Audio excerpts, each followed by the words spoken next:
Pemerintah Kota Palembang berencana membuka sekolah tatap muka pada pekan kedua Januari 2021.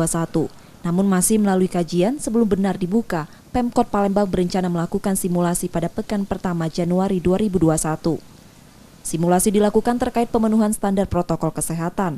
Pembelajaran tatap muka nanti akan dievaluasi Satgas COVID-19 Kota Palembang. Jika memenuhi syarat dan sekolah dinilai siap, sekolah tatap muka baru bisa berjalan. Namun, sekolah tatap muka tetap mensyaratkan kesediaan orang tua dengan surat pernyataan bermaterai. Bila orang tua belum bersedia, siswa harus tetap difasilitasi belajar daring.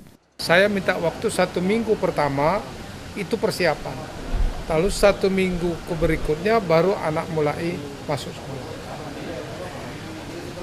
Dengan ketatnya ya, kita harus ada surat pernyataan orang tua. Kalau surat pernyataan orang tua dengan tidak ditandatangani materai itu tidak bisa kita lakukan. Semua kegiatan di sekolah itu ditiadakan, misalnya kantin sekolah, olahraga, terus ekskul, itu semua tidak ada. Kita hanya pembelajaran. Meski nantinya sekolah sudah dibuka, siswa hanya masuk secara bergilir maksimal 2 kali dalam sepekan. Sementara guru dan siswa yang punya riwayat sakit tidak diizinkan mengikutinya. Pemkot Palembang juga siap menutup kembali sekolah bila terjadi kasus setelah dibukanya belajar tatap muka.